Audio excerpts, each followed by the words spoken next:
बिस्मिल्लाहिर्रहमानिर्रहीम। टेस्टी। जी हाँ, आज हम बनाएंगे बहुत ही टेस्टी पोटैटो स्नैक्स। ये अंदर से बहुत ही सॉफ्ट हैं और बाहर से बहुत ही क्रंची हैं।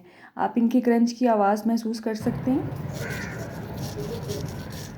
और इसकी रेसिपी मेरी बाकी रेसिपीज़ की तरह अल्हम्दुलिल्लाह बहुत ही इजी है। तो चलें अपना टाइम वेस्ट किए बगैर अपनी रेसिपी स्टार्ट करते हैं।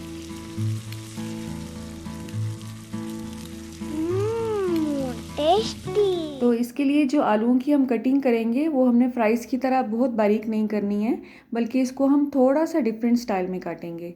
और आलू अगर आप थोड़े से लंबे साइज़ में लें तो ये देखने में भी खूबसूरत लगते हैं, खाने में तो ये टेस्टी हैं ही। आप देख सकते हैं इनकी थिकनेस थोड़ी सी ज़्यादा है आम फ्राइज़ की निस्बत। और हमने इन्हें इस तरह से मोटा क्यों रखा है इसकी समझ भी आपको अभी आ जाएगी। और जैसे जैसे इनकी कटिंग करते जाएंगे इनको पानी में रखते जाएंगे ताकि ये काले नहीं हों। और उसके बाद हमने इन्हें जस्ट 4 से 5 मिनट के लिए बॉईल करना है। पानी का लेवल आप देख सकते हैं, इसमें मैंने आधा चम्मच नमक ऐड किया है। और जब ये बॉईल हो रहे होंगे आपने ठंडा पानी रेडी रखना है चूल्हे के साथ ही। आप देख सकते हैं पानी में मैंने आइस क्यूब्स डाल के इसको ठंडा किया है। और उबलने के दौरान इसमें आपने ज़्यादा चम्मच नहीं हिलाना है, बस एक दफ़ा ही आपने इनको अच्छी तरह से मिक्स करना है ताकि हीट जो है वो तमाम आलूओं को एक जैसी ही मिल सके। ठीक है, बस 4 से 5 मिनट ही हुए हैं। अब चूल्हे की आंच को मैंने बंद कर दिया है और इन फ्राइज़ को या आलूओं को निकाल के हम ठंडे पानी में ऐड करेंगे ताकि इनका जो कुकिंग प्रोसेस है वो रुक जाए। और आलू ऐड करने के बाद आपने पानी का टेम्परेचर चेक करना है। अगर आपको लगे कि पानी अभी भी गर्म है तो आप इसमें मज़ीद आइस क्यूब्स ऐड कर दें या फिर इसको 4 से 5 मिनट के लिए फ्रीज़र में रख दें। उसके बाद इसका एक्स्ट्रा पानी आपने निकाल देना है और किसी भी ट्रे में या जाली पे इस तरह से फैला के उसे 10 से 15 मिनट के लिए पंखे की हवा में रख देना है। और ये अच्छी तरह से खुश्क होने चाहिए ऊपर से। ठीक है, अब हम इसकी कोटिंग रेडी करेंगे। यहाँ पे मैंने आधा कप मैदा लिया है, आधा कप भी इसमें ब्रेड क्रम्स ऐड करेंगे। और ये होममेड ब्रेड क्रम्स हैं, इसकी रेसिपी मैं आपसे शेयर कर चुकी हूँ और 2 स्टाइल में शेयर कर चुकी हूँ। लिंक आपको इंशाल्लाह मैं डिस्क्रिप्शन बॉक्स में दे दूँगी।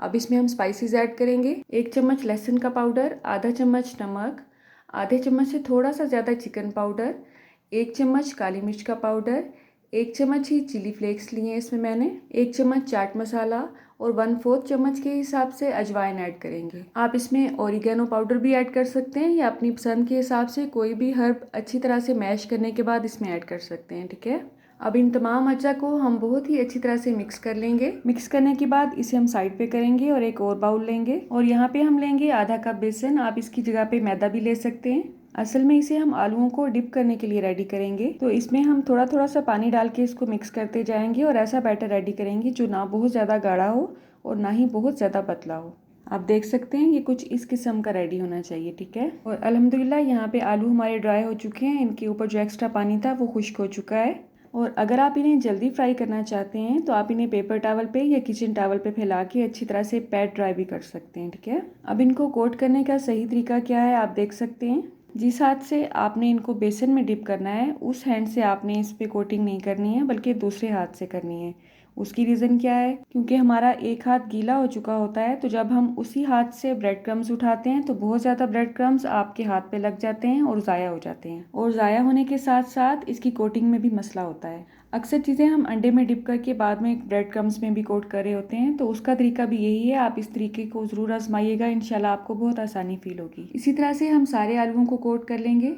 अच्छा, अगर आप इन्हें फ्रीज़ करना चाहते हैं तो इस पॉइंट पे आप इन्हें फ्रीज़ भी कर सकते हैं। ठीक है, तो इन्हें थोड़ी देर के लिए फ्रीज़र में रखते हैं, उसके बाद किसी भी एयर टाइट जार में इसको फ्रीज़ कर लें। अब इन्हें फ्राई करने की तरफ आते हैं। तेल आपने बहुत ज़्यादा गर्म नहीं करना है और ना ही बहुत ज़्यादा ठंडा होना चाहिए। इसको मीडियम हीट पे हम गर्म करेंगे। इनको ऑयल में डालते ही जो बबल्स उठ रहे हैं आपको इससे हीट का अंदाज़ा हो चुका होगा। बस जैसे ही एक तरफ से अच्छा सा कलर ले लें तो इसकी साइड चेंज करते जाएं। आप इन स्नैक्स को बच्चों के लंच बॉक्स में भी दे सकते हैं, चाय के साथ भी इंजॉय कर सकते हैं और इफ्तार में भी रेडी कर सकते हैं। स्पाइसेस आप अपनी पसंद के हिसाब से कम ज़्यादा कर सकते हैं। मैं क्योंकि बच्चों के लिए रेडी करी हूँ इसलिए मैंने इसमें स्पाइसेस थोड़े कम ऐड किए हैं। तो अगर आप रूटीन के फ्राइज़ खा खा के बोर हो चुके हैं तो इस रेसिपी को ज़रूर ट्राई कीजिएगा। और अगर ये आपको अच्छे लगें तो वीडियो को शेयर करने में कंजूसी मत दिखाइएगा। बस अल्हम्दुलिल्लाह ये फ्राई हो चुके हैं। अंदर से तो ये ऑलरेडी कुक थे, जस्ट हमने इनको बाहर से अच्छा सा कलर देना था। तो अगर आप इनको लाइट रखना चाहते हैं तो लाइट कलर दे दें, अगर थोड़े से डार्क पसंद करते हैं तो थोड़ा सा डार्क कलर दे दें।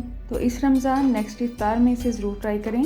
अल्लाह आप सबका दस्तरखान सजाए रखे और हम सबको सेहत और ईमान का रिज़्क़ अता फरमाए। अल्लाह हम सबको रमज़ान की बरकतों से भरपूर फ़ायदा उठाने की तौफ़ीक अता फरमाए। रुके रुके सुने, जाने से पहले वीडियो को लाइक कर दें, अच्छी लगी तो शेयर कर दें और सब्सक्राइब करने के बाद बेल का आइकन भी ज़रूर प्रेस करें। जज़ाकल्लाह।